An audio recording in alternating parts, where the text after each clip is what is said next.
La paracha de Mishpatim commence avec les mots Ve'elea Mishpatim et voici les ordonnances. Pourquoi dire et voici les ordonnances? Il fallait dire voici les ordonnances. Non, ça j'explique.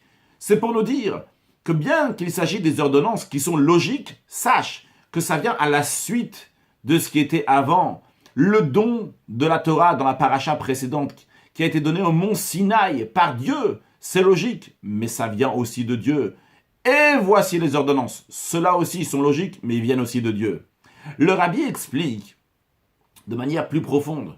Cela veut dire que même les lois rationnelles, ce qui était logique, c'est parce que Sinaï, c'est parce que Dieu il a décidé que ça soit logique. Si Dieu avait voulu que ça soit pas logique, eh bien même ne pas tuer, ne pas voler, respecter ses parents, ça aussi, ça aurait été des choses qui ne sont pas logiques. Cela ne s'applique pas seulement pour le peuple juif, mais aussi à un non-juif. Lorsqu'il applique les Slet Loa Noachid que toutes les nations ont le devoir de faire, comme ne pas tuer, ne pas voler, le Maïmonide dit qu'il faut le faire, non pas parce que c'est logique, mais parce que Dieu a dit de le faire.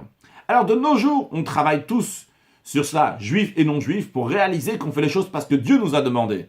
Lorsque Mashiach va venir, Maïmonide nous dit que l'occupation du monde entier, juifs et non-juifs, va être quoi? Va être de connaître Dieu, comme le prophète dit, car la terre sera remplie de connaissances de Dieu, comme les eaux recouvrent les fonds de la mer. Alors, pour avoir ce moment-là, la vue de Mashiach, dans lequel Dieu va être intégré dans notre planète, chez tout le monde, dans notre tête, c'est par notre travail aujourd'hui quand on va commencer à servir Dieu, parce que Dieu nous a demandé, et non pas seulement parce que c'est logique. Une excellente journée.